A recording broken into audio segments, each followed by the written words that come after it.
Good afternoon YouTube and welcome to today's worked exam answer video. I have chosen today to do an A-level AQA organic synthesis question, and I've purposefully chosen this question because it is broken down into three parts. The two you can see here and the one that we'll start with over leaf. And in this question we're going to see three different organic reactions and mechanisms being alluded to in the questions, with lots of different skills being asked of us. We're having to write equations, we're having to outline mechanisms, we're having to name compounds, we're having to name mechanisms, we're having to give reagents, and we're also having to give observations of different reactions too. So there's lots of different ways they can ask you organic synthesis questions, and this is one of them, where each part of a question is about a different reaction. We are starting with one particular compound, we're turning it into something else, then we're turning it into something else, and then we're going to be turning it into something else. So just as with the other video that I've done so far on my YouTube channel, and just as with all the other videos that I've done on TikTok and Instagram so far, I'm going to highlight all of the key information in the questions, and I'm going to annotate what key pieces of information we're going to need. Then I'm going to answer each question, and I'm going to talk you through how I arrived at those answers and what the key components of each answer are. So the first part of this question is setting the scene. It's telling us that acyl chlorides are useful reagents in synthesis because they can react with aromatic compounds, which just means compounds linked with benzene, and also with alcohols, and that's what we're going to go on to a little bit later on in this question. Now, an acyl chloride has the functional group COCl, so this CH3CH2COCl is an acyl chloride, and they're telling us it's going to react with benzene in the presence of aluminium chloride in an electrophilic substitution reaction. Now, you need to recognise that the aluminium chloride is the catalyst here, and the aluminium chloride catalyst is involved in the formation of the electrophile. So when it then says give an equation for the reaction of this particular acyl chloride with the aluminium chloride catalyst to form the electrophile, that's an equation that you need to know how to write. Then we're going to outline the mechanism for the reaction of the electrophile with benzene, and they've told us that this mechanism is electrophilic substitution. And so I've just added on here that an electrophile is an electron pair acceptor, which is always a good definition to go back to.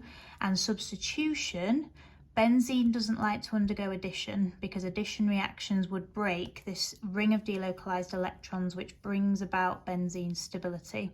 So reactions have to be substitution. So if we want to put the electrophile on, there has to be a hydrogen that comes off. Now, I've made a point of writing that down because there are lots of mechanisms that you will cover across year 12 and year 13 that have similar names. And if you can go back to the definition of electrophile and you can think about what is meant by substitution, if you happen to muddle the mechanisms in your head, going back to these key things can help you to then piece together the mechanism. Because if an electrophile is an electron pair acceptor, a curly arrow needs to be pointing towards it. Benzene has a ring of delocalized electrons, and curly arrows always start from a lone pair or a covalent bond or something that is electron rich, which is that ring of delocalized electrons. And that is a good starting point. And then for the substitution, we need to think about taking the hydrogen off. Now, before we come to the mechanism in more detail, the equation that we need to write is the acyl chloride reacting with the aluminium chloride catalyst. Now, what is happening here is the bond between the carbon and the chlorine is going to break, and both the electrons will leave with the chlorine to make a chloride ion.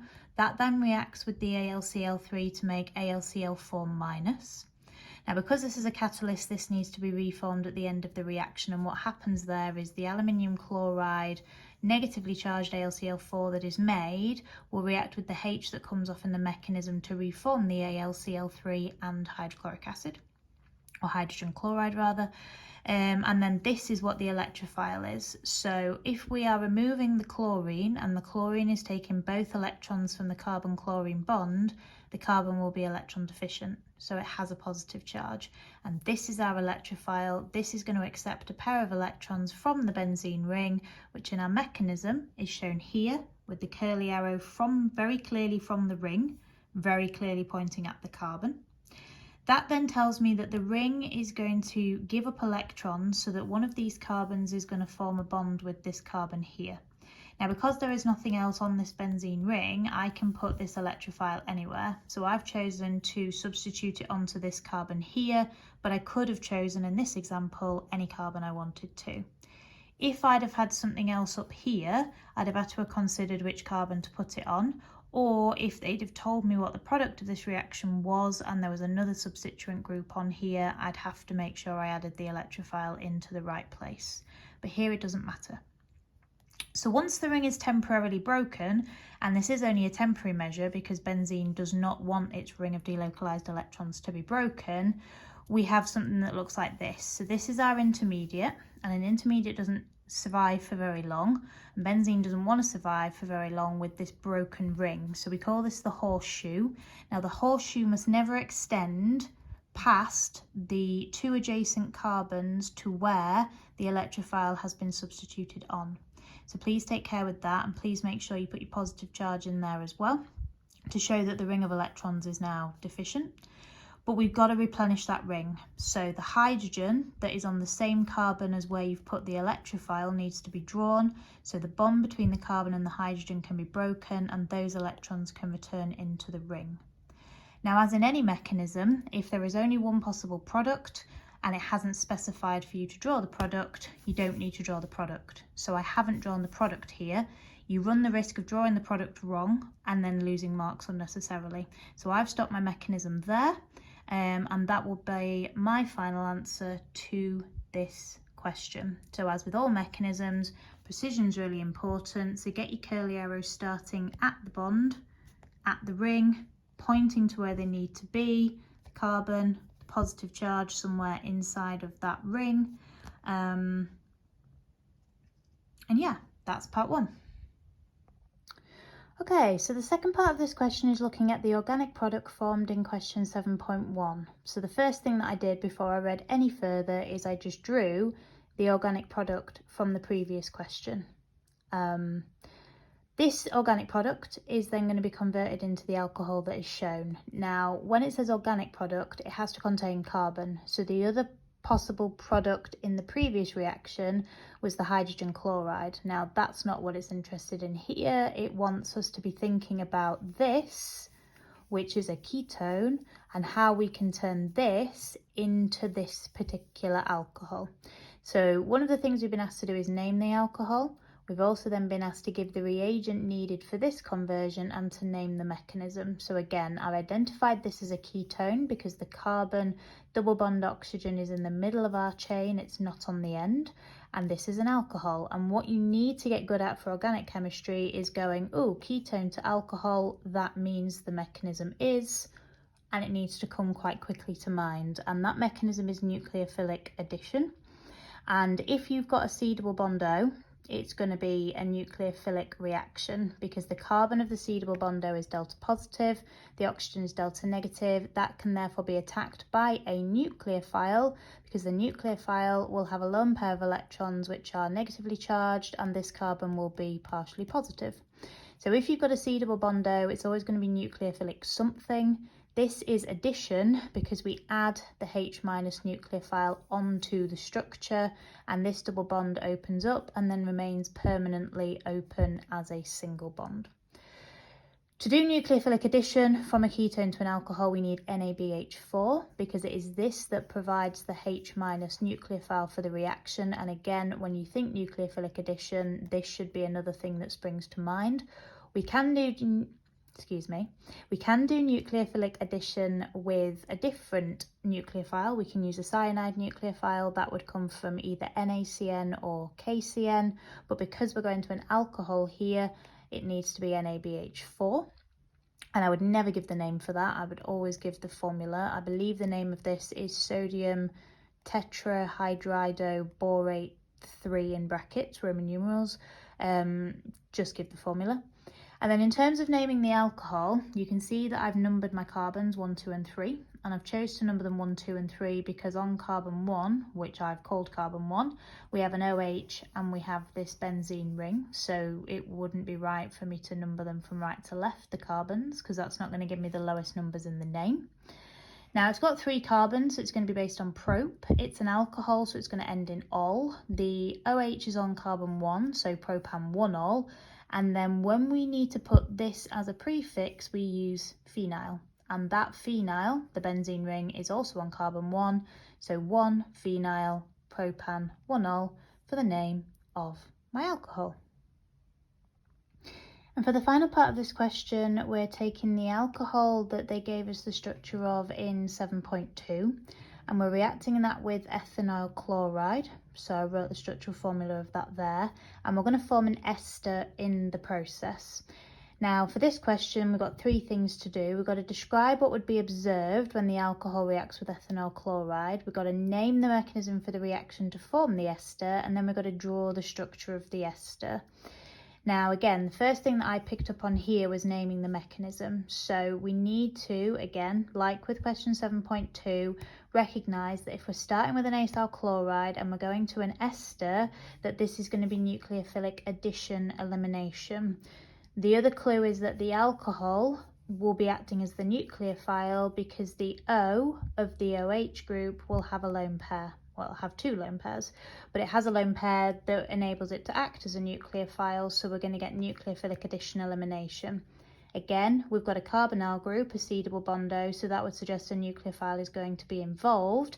This is addition elimination because we need to reform the C double bond O because there is one of those present in an ester. So one of the things that I just want to mention now is we've come across many different types of organic compound in this question alone, and if you can't recognise an acyl chloride, or you don't know the functional group of an ester or an alcohol, or you don't know the names of the different mechanisms, you're going to come unstuck. My advice would be to make an organic synthesis map of how all the different organic families link together.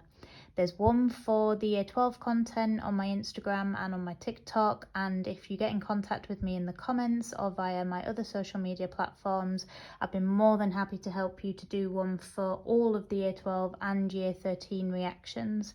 But that's going to be key in helping you to do questions like this, because I can comfortably recognise that ethanol chloride is an acyl chloride and that's the functional group of an acyl chloride, and I know what the functional group is for an ester with the C double bond O and the single bond O, and that's going to really help me to answer this question.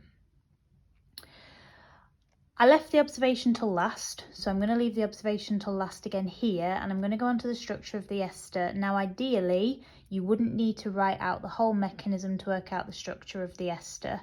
I didn't need to, and I know and I appreciate that I'm much more experienced than yourselves, but in the fullness of time, what the hope is that you can visualise these steps of the mechanism and you can see how going from the acyl chloride in the beginning leads us to the ester. And what we can see here is that everything up to the C double bond O is the same. We then eliminate the Cl, and where the Cl was is where the alcohol gets added on. So because this is addition elimination, the nucleophile adds on, and that means that something has to leave, and in this case it's the chlorine. So we're swapping the chlorine for the alcohol basically, and that's how I knew how to put the structure of the ester together. But in case it's helpful, I've also done the mechanism here.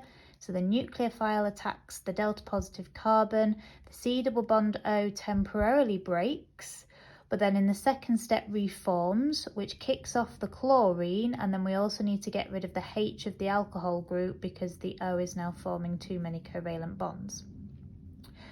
The other reason why I wanted to show this mechanism is because it shows the other product that is made. So the hydrogen comes off of the OH and the Cl gets eliminated, and they come together to make HCl. This is going to be what we observe being formed. Anytime you form hydrogen chloride, we observe that as steamy fumes, and that is the observation that you need to write there. Now again, anytime we have an acyl chloride and we're doing nucleophilic addition elimination, regardless of the nucleophile, HCl is always made. And again, if you know that, that makes this question really easy to answer, and if you don't, obviously it doesn't. So there is lots of information with organic chemistry that you do need to learn, as well as then obviously be able to apply to questions. So my advice would be, know your linkages, know your reagents, know your mechanisms, know your functional groups, be happy naming and drawing different types of compounds, and if I can help in any way with any of that, please do get in touch. Hope you found today's question helpful. Please let me know if you need any support.